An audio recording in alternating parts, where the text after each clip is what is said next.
මට තේරෙන්නේ නැහැ කොහෙන් මේ කතාව පටන් ගන්නද කියලා තේරෙන්නේ නැහැ කියන්නේ මටවත් තේරෙන්නේ නැහැ. මම මෙහෙම පටන් ගන්නම්. මට ගොඩක් කල ඉඳලා ආදරය කරපු කෙනෙක්. ඇත්තටම මට යාට කිසිම ෆීලිං එකක් නැහැ. මම දන්නේ නැහැ ඇයි කියලා. එයා සැරෙන්සර ඇවිල්ලා මම ඔයාට ආදරය කියනවා. මමත් ඒ වචන ටිකම කියනවා. හැබැයි මට රිලේෂන්ෂිප් එකට යන්න බෑ. මම ආදරය කරන්න ආදරේ විඳින්න ෆීලිං නැත්නම් මට හිතෙනවා මං කරන වැරද්දක් කියලා. ඒකෙන්ද මං ඒ වෙලේට අකමැති. ඉතින් ඒක කකා මෙතන එක නවත්තම් බොරු කරන්න එපා. බොරු කරන්න එපා. එහෙම වාට ෆීල් වෙන්නේ නැත්නම් වාට මේ මිනිස්සයව අවශ්‍ය නැත්නම් එහෙම බොරුවට ආදරය කිය ඉන්න එපා. ඒක වැරද්දක්.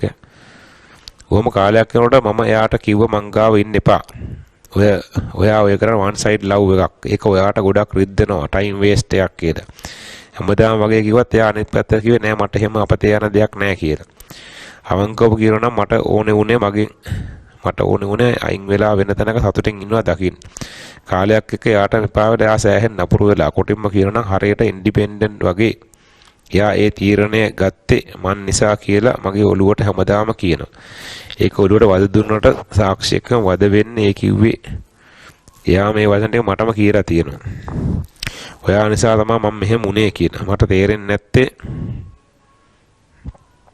ඇත්තට මමද වැරදි නැත්තම් එයාගේ මිස්අන්ඩර්ස්ටෑන්ඩින්ග් ඉද කියලා පොඩ්ඩක් මේ ගැන අද පොඩි වෙලාවක් කතා කරන්න. විශේෂයෙන් මේ ගැන මම ගොඩක් අවුලෙන් ඉන්නේ. මට මේ ගැන පොඩ්ඩක් තේරුම් කරලා දෙන්න පුළුවන්. මේ ඉතින් අදීයේ පටන් ගත්ත දෙයක් නෙමෙයි. මීට මාස 8ක 9ක කලින් වෙච්ච දෙයක් පුළුවන් නම් පොඩ්ඩක් මෙහෙමයි එයා ගැන හැඟීමක් නැතුව එයත් එක්ක කාලය ගත කරමින් හිටියානම් ඒක පොඩි අවුලක් තියෙනවා. ඉතින් මේ ඒක වාට කලින් කියන්න තිබ්බා. නමුත් ඔයා කිව්වට පස්සෙත් එයා හිටියානම් ඊට පස්සෙත් වාට ඒක නවත්තන්න තිබ්බනේ. එයා එහෙම කිව්වට නෑ. එයා ටයිම් මම දන්නේ නැහැ අතර සම්බන්ධයක් තිබ්බ නැද්ද කියලා මම දන්නේ. සම්බන්ධයක් තිබ්බේ නැත්නම් නිකන් කතා කිරීමක් වගේ විතරක් නම් තිබ්බේ. ඉතින් ඒක ඉෂුව එකක් නෑ. ඒක යාට කියලා තියෙනවා. යාම වා එහෙම යාගෙන වාට හැඟීමක් නෑ කියද්දිත් යා දිගටම වත් එක්කම ඉඳලා ඊට පස්සේ මේ යාම එක තැනකදී වෙනස් වෙනවා නම් ඉතින් ඒක වාගෙන් ඇත්තටම වාගෙන් ස්වායත්තයි නම් ඒ විච්චේදී වා ඒක යාට කියලා තිබ්බනම් ඉතින් වාට කරන්න දෙයක් නෑ. මිනිස්සු සමහරලාට එහෙමත් කරනවා. කියන්නේ මිනිස්සු මේ තමන්ගේ වෙන වැරදි වෙන කෙනෙක් නිසා තමන්ට වුණා කියලා දාගන්න. ඇත්තටම එහෙම වෙන්නේ නෑනේ. ඒ කියන්නේ තමන්ගේ වැරදි ඔක්කොම මේ තමන් කරගන්න වැරදිනේ. කියන්නේ වෙන කෙනෙක් නිසා තමන්ට වැරදි වෙන්නේ නෑ. කියන්නේ වාට වැරදි වෙන දේවල් වාගත්ත තීරණ. කියන්නේ බොහෝ වෙලාවට එහෙම තමයි කියන්නේ වෙන කෙනෙක් එහෙම වැරදි වෙන්න පුළුවන්. නමුත් මේ බොහෝ වෙලාවට සම්බන්ධතාවවලදී ඒ කියන්නේ මම වාට මෙච්චර කරලා තියෙනවා මට මොනවද කරේ වගේක් අහනවා නැති එහෙම කරන්න එපා. එහෙම ඒවා කියන්නත් එපා. එහෙම කරන්නත් එපා. වා යම් කැපකිරීමක් යම් සැක්‍රිෆයිස් එකක් යම් දෙයක් කරනවා නම් මේ සම්බන්ධයකදී ඉතින් ඒක එහෙම කරා ඒකට රිටර්න් බලාපොරොත්තු වෙන්න එපා. ඒක එතන ඉවරයි. ඒක රිටර්න් එකක් ආවේ නැහැ කියලා ඉවරලා මම මෙහෙම කරා කියලා කියන්න එපා. මං කියන්නේ ඔක අර දෙමව්පියන් සහ ළමයි සම්බන්ධෙත් එහෙම තමයි. කියන්නේ දෙමව්පියෝ කියනවා අපි උඹලාට මෙච්චර කරලා මොනවද උඹලා මේ කරන්න වගේ. ඉතින් එහෙම කියන්න ඕනේ. එහෙම කියන්න ඕනේ. මොකද ඒ ටික කරා නම් කරා එච්චරයි. ඉතින් එහෙම කිසි දෙයක් කරන්න එපා. අනිත් පැත්ත මේ දේවල් බලාපොරොත්තු එහෙම බලාපොරොත්තු වෙන්න එපා. එහෙම කියන්නේ සමානලා රිටර්න් වශයෙන් තමයි හොඳ දේවල් ලැබෙන්න පුළුවන්. නොලැබෙන තියෙන ඊට සෑහෙන වැඩි. ඉතින් එච්චරයි. ඒක ගණන් ගන්න එපා. මේ එකක් කියන්නේ ඒක කියන්නේ ඔයා කියද්දිත් මට ඔයා ගැන හැඟීමක් නැහැ කියද්දිත් මේ යා එහෙම ඉඳලා ඉවරලා පස්සේ වාට බ්ලේම් කරනවා නම් ඒක වාට කරන්න දෙයක් ඇත්තෙම නැහැ.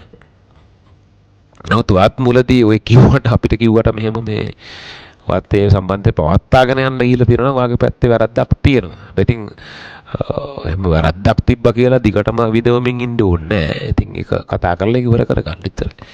ඒත් වාගේ යාට වාට බනින්න ඕන නම් මං කියන්නේ බනින්න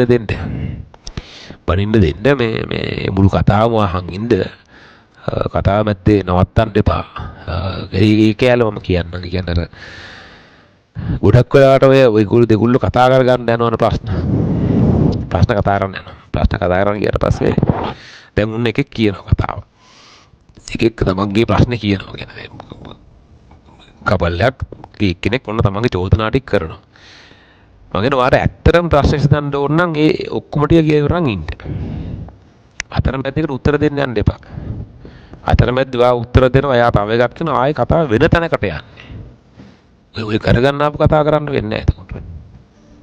ඉතින් එක්කෙනෙක් කතා කරනකොට එයාට කතා කරන්න දෙන්නේ. ඒක ඇතුලේ යන්න පුළුවන්, බඩින්න පුළුවන් ඕන දෙයක්. ඒ සියල්ල අර ලිස්න පාට් එකේ ඉන්න කෙනා දිගටම අහගෙන ඉන්න. අතරමැද ඉන්ටරප්ට් කරන්න යන්න එපා. අතරමැද උත්තර දෙන්න යන්නත් එපා. මොකද උත්තර දෙන්න කිව්වොත් මේ වැඩේ කරගන්න වෙන්නේ. එයාට ඔක්කොම කියන්න දෙන්න.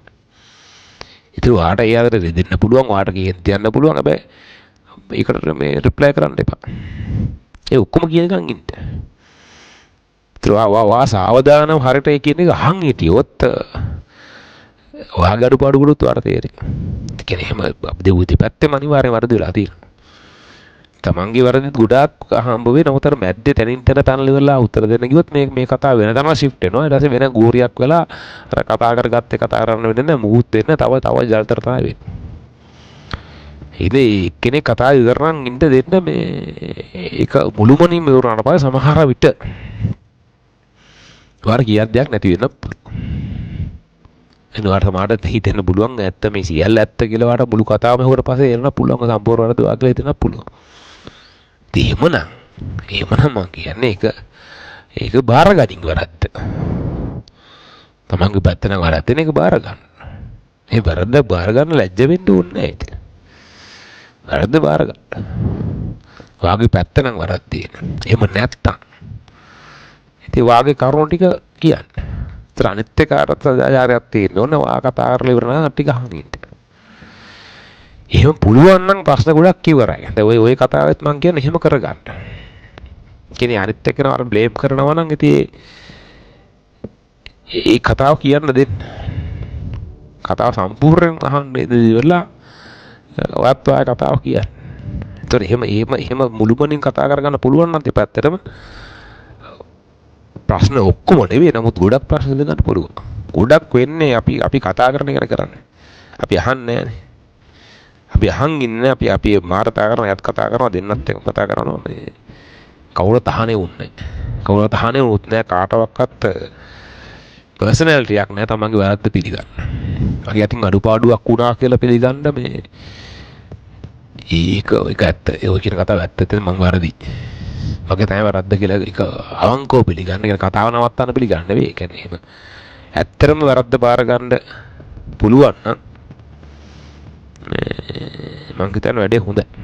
කියන වා එහෙම කතාව වැරද්ද බාර ගන්න පිළිගත්තොත් වැරද්ද පිළිගත්තොත් ඊළඟ අවස්ථාවට වැරද්ද පිළිගත්තොත් ඇත්තටම වැරද්ද පිළිගන්නවා නම් අනිත් එකට දෙන්න පටන් ගන්නවා